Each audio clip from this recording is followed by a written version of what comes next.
Hola, ¿qué tal? Llegamos a una nueva clase.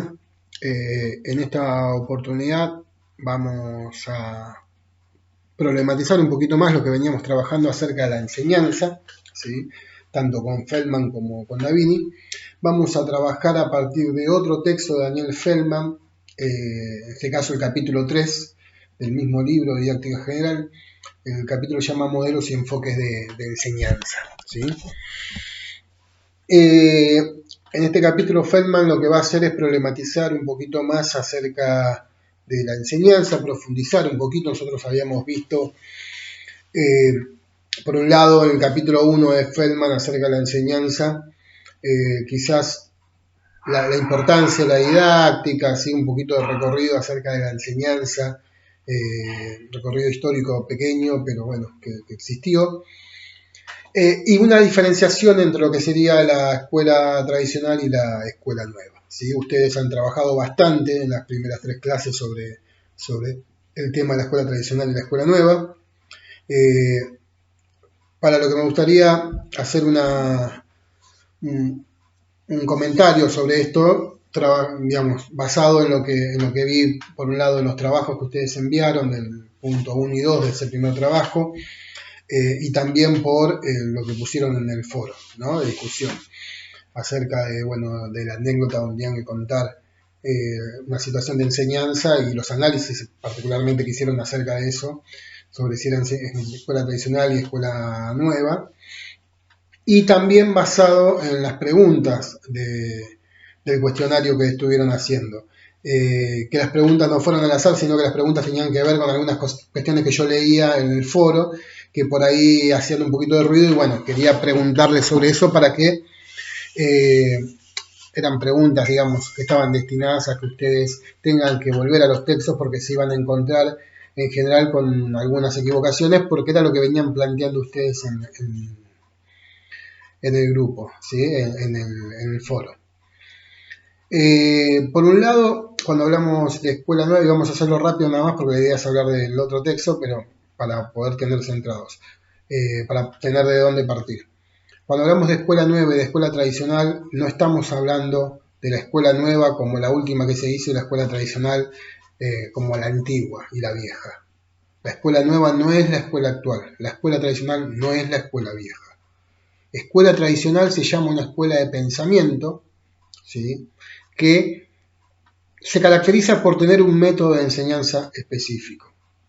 La escuela nueva se llama otra escuela de pensamiento que se caracteriza por tener otro método de enseñanza, ¿sí? No es escuela nueva, no es igual a escuela actual, y escuela tradicional no es igual a escuela vieja, ¿sí? Tratemos de no utilizar conceptos o palabras que no utilizan los autores. Si yo hablo de la escuela nueva como que estuviese ahora en el 2020, no solamente es un error conceptual, sino que es un error lisa y llanamente. La escuela nueva era nueva cuando nació a fines del siglo XIX. Hace por lo menos 60 o 70 años que no hay ninguna experiencia de escuela nueva, ¿sí? Al menos que se conozcan así. Si la hay, debe haber perdida por el mundo.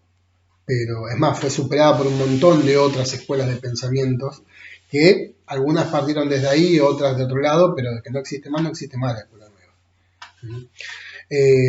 Y la escuela tradicional, esa escuela antigua, vieja, que queda como aquella que empezó hace 400 años atrás, en realidad está completamente vigente, ¿sí?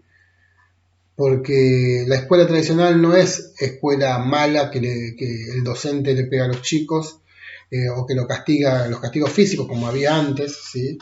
Y que no le importa si aprenden los chicos o no. La escuela tradicional es una escuela de pensamiento donde se considera que el método de enseñanza es poner en el lugar central del proceso al docente, que es el poseedor del saber, y es quien le va a transmitir el conocimiento al alumno. Eso no significa que no le importa si el alumno aprende o no aprende.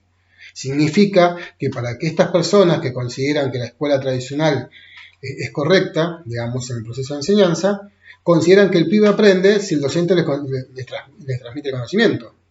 ¿Sí? Lo que están buscando es que el chico aprenda, y ellos creen que la forma de aprender que tiene un sujeto es que alguien que sepa se le transmita el conocimiento.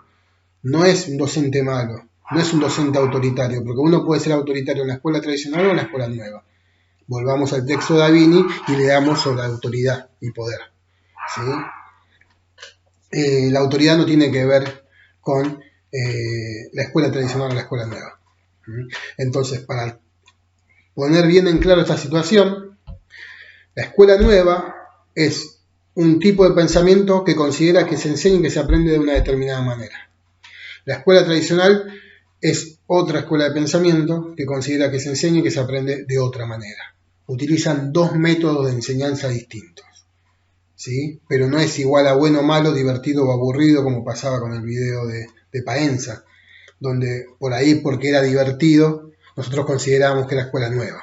La escuela nueva puede ser aburrida y la escuela tradicional puede ser divertida. No tiene que ver con lo bueno y lo malo, lo divertido o lo aburrido, tiene que ver con el método de enseñanza que se utiliza, ¿sí?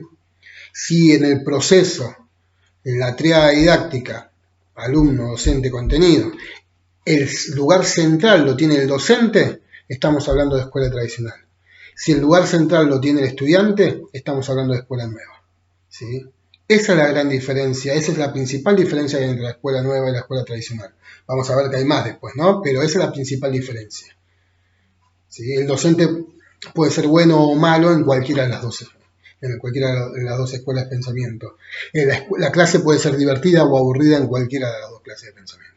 En cualquiera de las dos escuelas de pensamiento.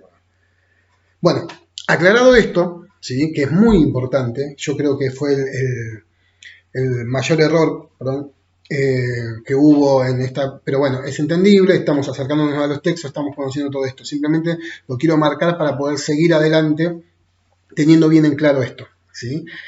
No confundamos esos tantos. Lo que va a hacer Feldman en este capítulo, que se llama Modelos y Enfoques de Enseñanza, es decir, bueno, tenemos por un lado la escuela nueva, por otro lado la escuela tradicional. Son como los dos extremos, ¿no? El negro y el blanco con respecto al cómo se enseña y cómo se aprende, ¿sí? Pero dice, no son los únicos. No es que es blanco o negro. Hay un montón de grises en el medio.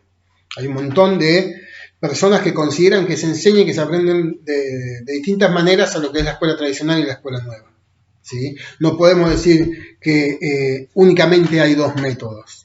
Únicamente hay dos formas, ¿sí? Hay muchas. Entonces, Feldman va a decir, lo que va a hacer en su trabajo es agrupar a esos grises en tres grupos distintos, ¿sí? Vamos a tener un grupo que está más en el centro, otro grupo que está más cercano a la escuela tradicional y otro que está más cercano a la escuela nueva, ¿sí? Pero que no termina de ser escuela tradicional y que no termina de ser escuela nueva, ¿sí? Entonces tenemos escuela tradicional, escuela nueva, y en el medio tenemos el centro, lo más cercano a la escuela tradicional y lo más cercano a la escuela nueva. Esos son como los tres grupos que nos va a poner en el medio. Pero él va a decir, bueno, vamos a hablar de modelos y de enfoques de enseñanza. ¿Qué son los modelos y enfoques de enseñanza? Primero va a decir, en general responden a distintas preguntas, ¿sí? Nosotros nos podemos dar cuenta de una persona en qué modelo o enfoque se encuentra respondiendo alguna o haciéndole preguntas y con sus respuestas, ¿no? Por ejemplo, preguntándole qué es enseñar, qué es aprender, qué es ser una persona educada, ¿no? ¿Qué se entiende por ser una persona educada? Entonces, de acuerdo a lo que la persona nos responda, lo podemos ubicar en alguno de estos grupos, dice Feldman. Por ejemplo, vamos a empezar con los enfoques de enseñanza, ¿sí? Por ahí no es el orden en el que están en el texto, pero bueno. Va a arrancar pensando en los enfoques de enseñanza. Va a decir Feldman, cuando nosotros preguntamos cómo se enseña, ¿sí? ¿Qué es enseñar? Vamos a encontrar tres enfoques distintos. Las personas pueden ubicarse en tres grupos distintos de lo que se considera que es enseñar. Va a decir, al primero de estos grupos, o al primero de este enfoque, lo va a llamar el enfoque ejecutivo, ¿sí? El segundo es el enfoque terapeuta y el tercero es el liberador.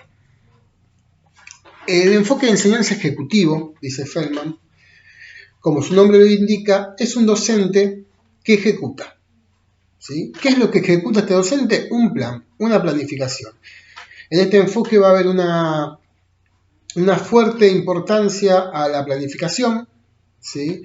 Se va a pensar que el hecho de planificar, digamos, cómo se asegura la enseñanza, cómo se asegura el aprendizaje del otro o de la otra, si hay una buena planificación, si se piensa bien cómo se va a enseñar, se tiene en cuenta todas las variables del proceso, se realiza una buena planificación y el docente ejecuta la planificación como está planeado que así suceda, así se asegura el aprendizaje del otro. Hay una relación directa entre la enseñanza y el aprendizaje. ¿Sí? Entonces, para el docente ejecutivo, va a decir, si yo hago lo que la planificación dice, porque la planificación está bien hecha, me aseguro que el otro aprenda. Entonces, para ese docente lo más importante va a ser el cumplimiento de la planificación. ¿Sí?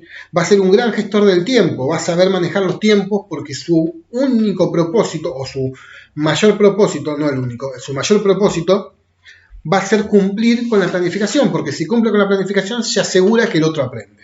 ¿Sí? Vuelve a lo mismo, no porque no le importa, no es que no le importa si el otro aprende o no aprende, sino que él está seguro que el otro va a aprender si él hace eso.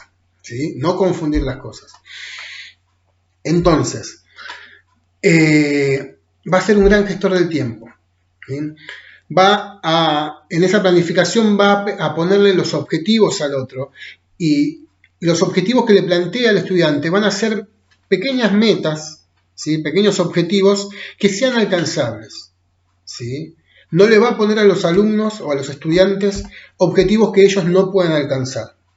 ¿Sí? Va a conocer a sus estudiantes y le va a ir poniendo objetivos que sean alcanzables para esto y que a medida que vayan alcanzando esos objetivos van a ir aprendiendo. Entonces va a haber una planificación pensada paso a paso, ¿sí? Contextualizada en el lugar en el que está, pensada para esos sujetos específicos, ¿sí? Para ese grupo en particular, como se dice comúnmente. Entonces el docente, con una buena planificación, lo que va a hacer es ejecutar la planificación, tal y como está. ¿Sí? Es aquel docente que te dice, no, pasemos a otro tema porque si no, no llego con la planificación. ¿Sí? Es aquel docente que dice que tenemos 2 clases para este tema, 2 clases para este tema, y si necesitamos 3 clases, no se puede porque hay 2 clases planificadas, y si con una nos alcanzó, no importa, repetiremos la segunda clase porque hay 2 clases planificadas. Es aquel docente que va a cumplir la planificación a rajatabla porque eso asegura que el otro o la otra aprenda. Después tenemos el docente terapeuta. Como se dan cuenta, el docente ejecutivo es el que está más cercano a la escuela tradicional, ¿no? Es el poseedor del saber y por ende va a brindar el conocimiento a sus estudiantes a través de lo que dice la planificación, ¿no? El cómo lo va a hacer va a depender del paso a paso de la planificación. El docente terapeuta, que es el que estaría más en el medio, es aquel docente que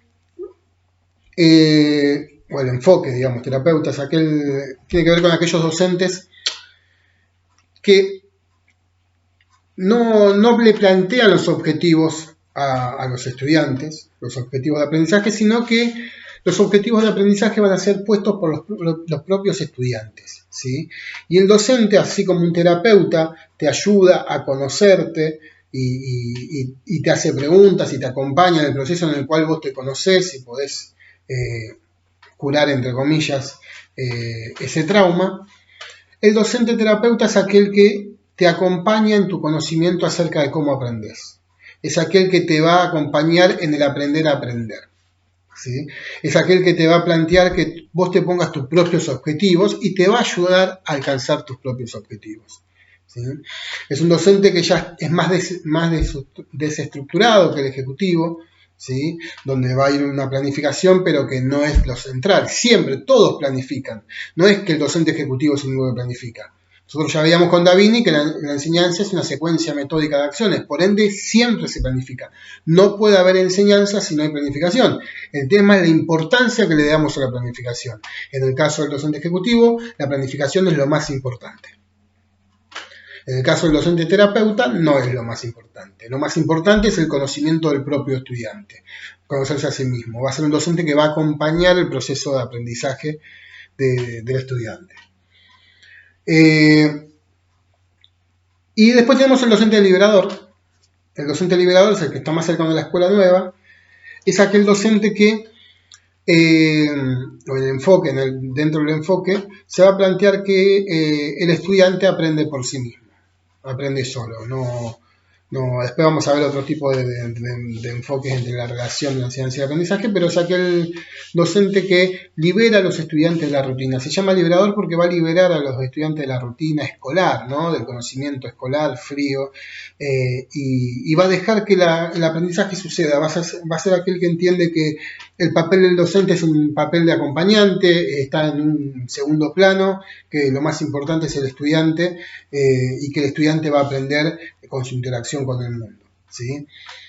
Obviamente acá la planificación también no tiene ninguna importancia más que la de pensar la enseñanza. Se va a planificar, obviamente, se va a pensar, porque uno no deja de ser el enseñante. La diferencia va a estar en que el docente que está parado en este enfoque no va a ser el transmisor del conocimiento, ¿sí? Sino que va a dejar que el estudiante, o lo va a poner al estudiante en la situación de tener que aprender, porque el centro del proceso va a estar puesto en el estudiante. Eso con respecto a los enfoques de enseñanza. Después tenemos los enfoques de aprendizaje, ¿sí? ¿Se acuerdan? Nosotros hablamos la otra vez, una cosa es la enseñanza y otra cosa es el aprendizaje, ¿no? Eso es un enfoque. Vamos a ver que para algunos de los enfoques no es así. Pero desde esta materia consideramos que una cosa es la enseñanza y otra cosa es el aprendizaje. Entonces Feldman va a plantear los enfoques, los modelos y enfoques con respecto al aprendizaje, lo que va a llamar las vías de aprendizaje. Y va a decir, esto nosotros lo podemos analizar desde dos posturas. Desde el punto de vista del que enseña y desde el punto de vista del que aprende. Es decir, del docente y del estudiante. Empezamos con el docente. Desde el punto de vista del sujeto que enseña, del docente, del maestro, la maestra, ¿cómo aprenden los estudiantes? ¿No? La pregunta sería esa, ¿cómo aprende un estudiante desde el punto de vista de un maestro o de una maestra? Y hay tres enfoques también, como decíamos recién, ¿no? El enfoque quizás más cercano a la escuela tradicional es aquel que considera que se aprende por instrucción directa. Instrucción directa tiene que ver con la simple recepción, ¿sí? Va a decir, los estudiantes aprenden por recepción. El simple hecho, por ejemplo, esta clase, así como está planteada, el hecho de que ustedes escuchen lo que yo les digo es suficiente para que el otro aprenda, ¿sí? Van a entender que el hecho de que el docente les diga al otro cómo se hacen las cosas o cómo son las cosas, alcanza y sobra para que el otro aprenda, ¿sí? Hay una instrucción directa, ¿sí? Es la típica clase teórica en la que el docente se para, habla 2 horas y se va, ¿sí? Eso es la instrucción directa. Vuelvo a lo mismo, no porque no le interese que el alumno aprenda o no aprenda, sino que porque considera que así es como aprende, ¿sí? Obviamente está muy ligada al docente ejecutivo. El docente ejecutivo va a considerar que la enseñanza se va a dar por instrucción directa, porque como el docente ejecutivo es el que maneja los tiempos, va a enseñar y va a ocupar el tiempo que necesita para cada tema, explicando el tema, y listo, y pasa a otro tema. Es aquel docente cuando uno le dice, yo no lo entendí, bueno, yo ya lo expliqué, ¿sí? Porque considera que es la forma de enseñar.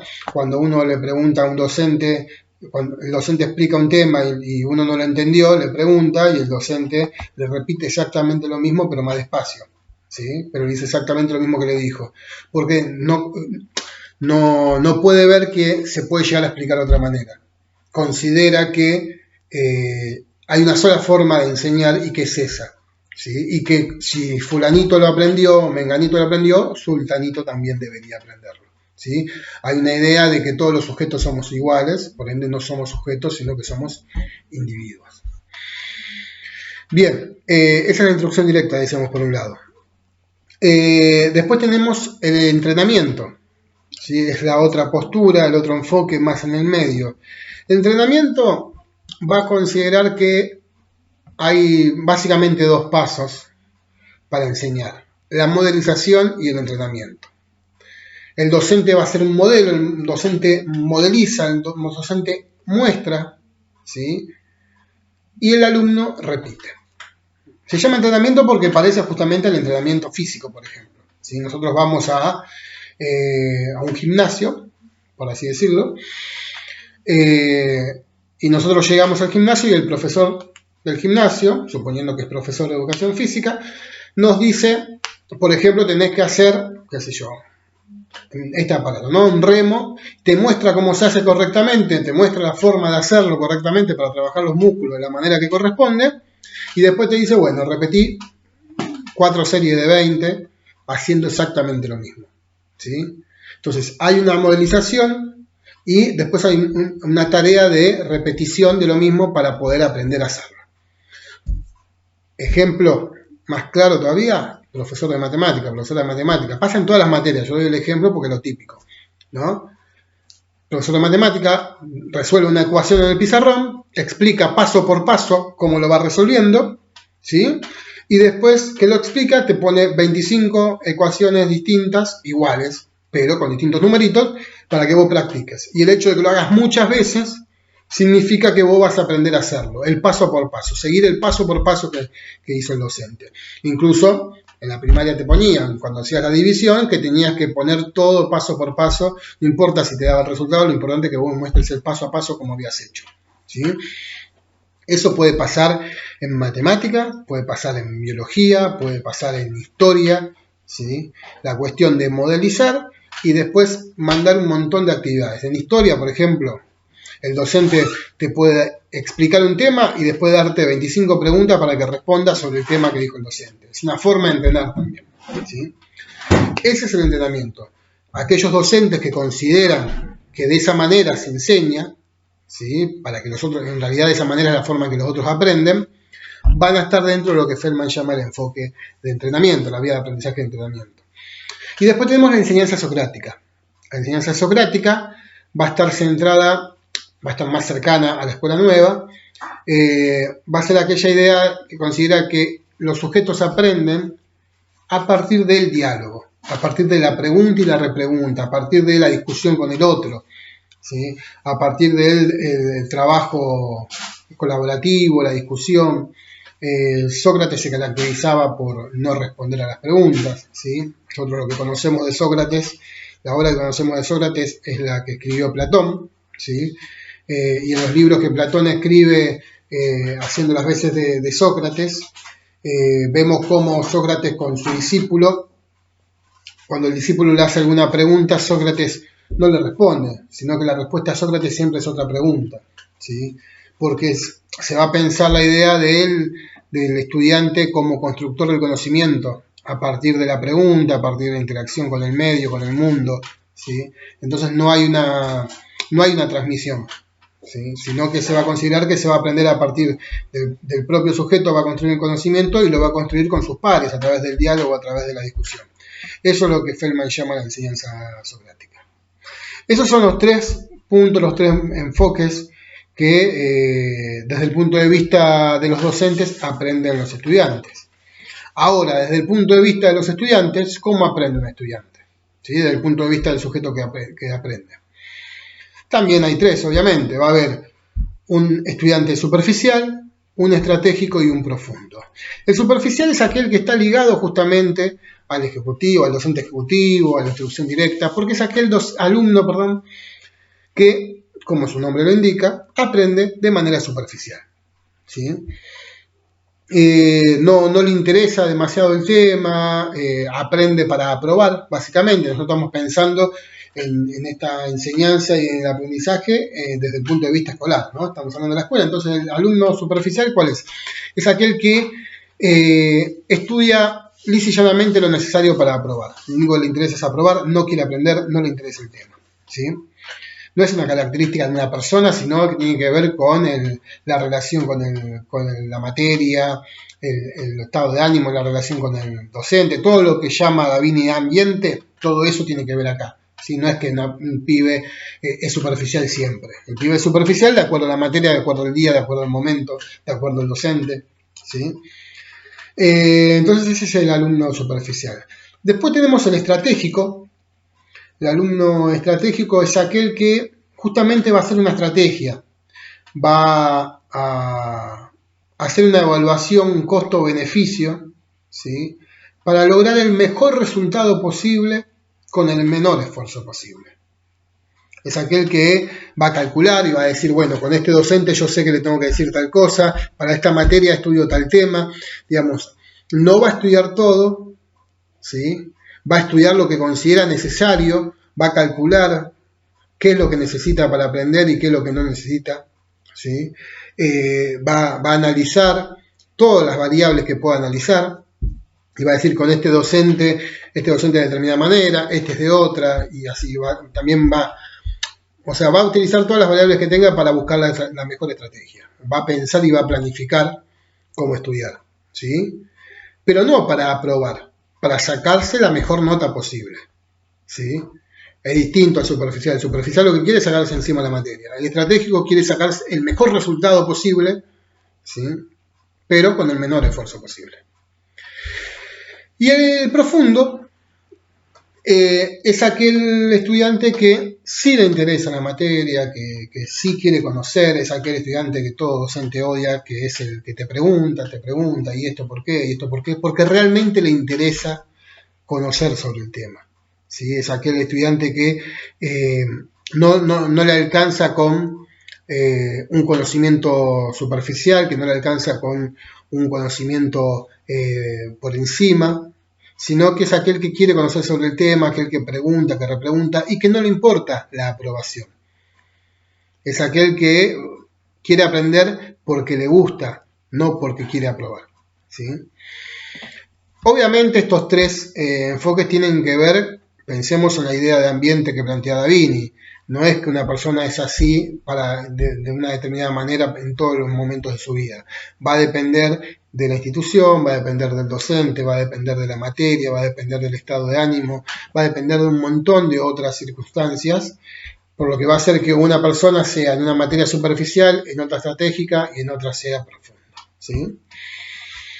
Bien, entre estas tres vías de aprendizaje desde el punto de vista del sujeto que aprende, del estudiante, Feldman va a hacer una división en dos. Va a decir, están los alumnos serialistas y los holísticos. Los serialistas son los superficiales y algún que otro estratégico. ¿Por qué son serialistas? Dice, porque van a ver al conocimiento como algo en serie, ¿sí? Una serie es algo que viene uno después del otro, continuado. Entonces van a pensar, por ejemplo, la formación del profesorado como una materia tras otra, ¿sí? Entonces una materia está completamente contextualizada de la otra materia. Didáctica no tiene nada que ver con psicología ni con cualquier materia, con práctica. Son materias distintas, ¿sí? Entonces yo estudio para didáctica, estudio para psicología, estudio para la que sea, ¿sí? Y me saco encima la materia y la voy sorteando. El superficial porque le interesa sacarse encima la materia. El estratégico porque considera que esa estrategia es la que más le conviene, ¿sí? Pero entre esos dos está el alumno serialista, ¿sí? Y después están los alumnos holísticos, dice Feldman, que son algunos estratégicos, ¿sí? Y los profundos. Este alumno holístico justamente es el que tiene una mirada holística, por ejemplo, de su formación. Nosotros en el profesorado, ustedes van a tratar de entender, el alumno holístico es aquel que trata de entender el porqué de las cosas, el que trata de ubicarse, bueno, esta materia didáctica, por ejemplo, ¿por qué está en mi formación? ¿Para qué me sirve? ¿Qué conocimientos me puede brindar para la próxima materia o para las otras materias? ¿Qué tiene que ver didáctica con psicología, con práctica o con la materia que sea? ¿Sí? ¿Hay alguna relación? Trata de entender las materias de su formación en función de su objetivo, que es ser, en este caso, docente. En mi práctica profesional, yo voy a trabajar de esta manera, y todo esto a mí me va a servir ¿para qué? Trata de entender el porqué de las cosas, ¿sí? Es decir, tiene una mirada global de la situación. No se queda con las cuestiones acotadas, sino que va a tratar de entender cómo encaja eso en el todo. Es aquel alumno que trata de relacionar los conocimientos nuevos con conocimientos anteriores, que trata de relacionarlo con cuestiones de la vida diaria, de la vida fuera de la escuela, ¿sí? Trata de de hacer ese tipo de relaciones para poder comprender lo que está sucediendo. Estos son los profundos porque les interesa el tema y los estratégicos que les conviene ser así, ¿sí? Que en su estrategia eligieron ser de esa manera, ¿sí? Bien, y por último nos quedan los enfoques de la relación entre la enseñanza y el aprendizaje, ¿no? Si nosotros le preguntamos a un docente qué relación existe entre la enseñanza y el aprendizaje, también vamos a tener tres tipos de respuestas. Por un lado tenemos los causales, ¿sí? Tenemos el enfoque causal, el mediacional y el negativo. El enfoque causal es aquel que entiende que la enseñanza y el aprendizaje están completamente ligados. Hay un 100% de responsabilidad de la enseñanza frente al aprendizaje. ¿Qué quiere decir esto? Que la enseñanza produce aprendizaje. No hay otra. Si se aprendió es porque se enseñó. Y si se enseña, se aprende. ¿Sí? Hay una relación causa y efecto, por eso es causal. Hay una relación de causa y efecto. ¿Sí? La causa la enseñanza, el efecto el aprendizaje. Siempre. ¿Sí? Esto es inevitable. Por eso, obviamente, este enfoque va a estar ligado con la instrucción directa y con el enfoque ejecutivo y es el más cercano a la escuela tradicional. Si hay una enseñanza correcta, como se supone que se tiene que hacer, no hay más que el aprendizaje como resultado, ¿sí? Está basado obviamente en la teoría conductista, que plantea que ante un determinado estímulo hay una respuesta y solo una. ¿Sí? Si el estímulo es correcto, la respuesta es solo una. Después tenemos el enfoque mediacional. El enfoque mediacional va a plantear que entre la enseñanza y el aprendizaje, la enseñanza es una mediación, ¿sí? Entre el sujeto y el aprendizaje. Y que no siempre la enseñanza va a provocar aprendizaje. Es decir, la enseñanza tiene como intención la búsqueda del aprendizaje, pero no necesariamente la produce. Que haya enseñanza no quiere decir que haya aprendizaje. A veces hay aprendizaje y a veces no hay aprendizaje. Y el hecho de que haya o no aprendizaje no califica a la enseñanza. No significa que si se aprendió la enseñanza fue buena y si no se aprendió la enseñanza fue mala. ¿Sí? La enseñanza puede ser muy buena, los resultados son abiertos, diría David. ¿Sí? Los resultados son abiertos. De la misma manera, que haya aprendizaje no significa que la enseñanza lo haya producido. ¿Sí? Es decir, que alguien haya aprendido no quiere decir que yo le haya enseñado. ¿Sí? Uno puede aprender sin que el otro le enseñe. Es decir, existe la enseñanza sin el aprendizaje y existe el aprendizaje sin la enseñanza. Como también existe el aprendizaje que es producto de la enseñanza. ¿Sí? A veces la enseñanza provoca aprendizaje y a veces no. ¿Sí? Y por último tenemos el negativo, que como su nombre lo indica, niega la relación entre la enseñanza y el aprendizaje. Va a plantear que lo mejor que puede hacer la enseñanza es correrse a un lado y dejar que el aprendizaje suceda. ¿Sí? La enseñanza termina obstaculizando el aprendizaje del sujeto. El aprendizaje se va a dar solo a través de la interacción, de la construcción que hace el sujeto a partir de su interacción con el medio y con el mundo.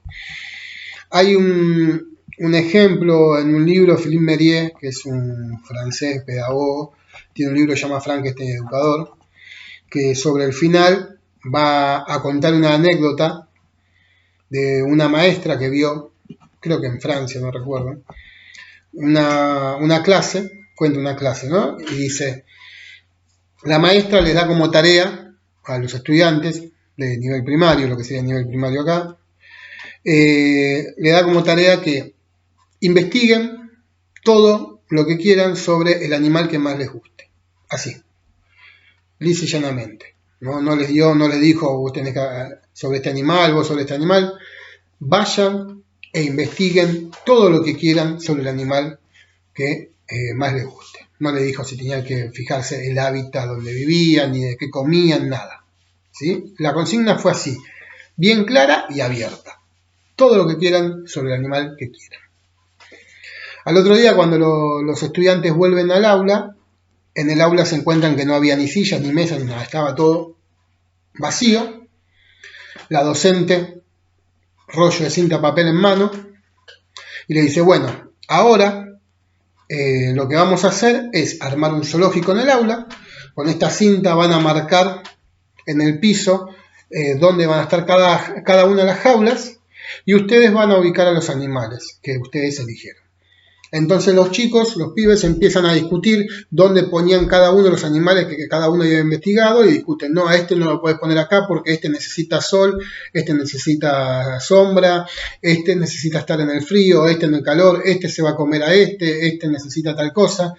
Y la docente no participó para nada, lo único que hacía era, le tiró la consigna y que ellos arreglen, ¿sí? Y cada uno, a partir de lo que había investigado, ella sin preguntarle qué animal había investigado, nada, ella llegó y le dijo, bueno, armemos un zoológico, ¿sí?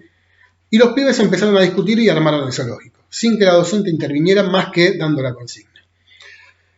Philippe Mérieux dice, la docente hizo todo sin hacer nada. Hizo todo porque lo que hizo fue lo que tenía que hacer, ponerlos en situación de tener que aprender a los chicos, ¿sí? Ella le planteó una buena consigna y se corrió, como plantea el enfoque negativo, ¿sí? Les tiró el problema y se hizo a un costado y dejó que ellos y ellas resolvieran el problema, ¿sí? Y los pibes y pibas resolvieran el problema.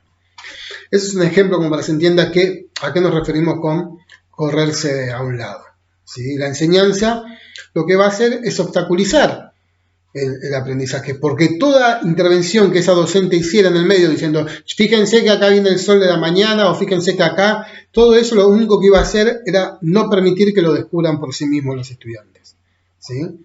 Entonces, por eso se plantea desde este enfoque que el docente debe hacer un paso al costado. Obviamente, todos estos enfoques, como venimos trabajando desde el primer día, no son determinantes, por así decirlo. No es que un docente es ejecutivo, otro es terapeuta y otro es liberador. Va a depender siempre del contexto, del ambiente, por eso la importancia de lo que plantea el ambiente de Davini, ¿no? El ambiente va a intervenir en ese proceso de enseñanza. Por eso la tríada no alcanza, dice Davini, hay que agregarle el cuarto componente. Porque uno va a ser ejecutivo de acuerdo a la materia que enseñe, de acuerdo al grupo que tenga, a la institución donde trabaje, al estado de ánimo, al apuro que tenga, ¿sí? Hay docentes que sobre un conocimiento dentro de su misma materia dominan mucho más un conocimiento que otro, entonces no lo van a enseñar de la misma manera, ¿sí? Hay docentes que consideran que un conocimiento se enseña de una manera y que otro no, y que otro se enseña de otra manera. Hay docentes que dicen, con este grupo no les puedo dar rienda suelta porque si les mando a hacer algo ellos se matan entre ellos, no me dan ni 5, entonces tengo que ser más ejecutivo. En cambio con otro grupo por ahí se anima a alargarse un poco más. Entonces va a depender de la situación, del momento, del contenido, de la materia, de la institución, de todo lo que Davini llama ambiente. Va a depender si uno es ejecutivo, terapeuta o liberador, pero una misma persona puede ser todas esas cosas incluso en una misma clase, ¿sí? Lo mismo con los otros enfoques. Bueno, espero que haya sido más o menos claro, ¿sí? El texto no es tan complejo como parece, sí tiene muchos conceptos para trabajar y tener en cuenta, pero bueno, espero que este video les haya aclarado un poco y como siempre todas las consultas como comentario a esta publicación, así no se pierden y podemos ir respondiéndolas. Bueno, nos estamos leyendo y nos vemos. Un abrazo a todos y todas.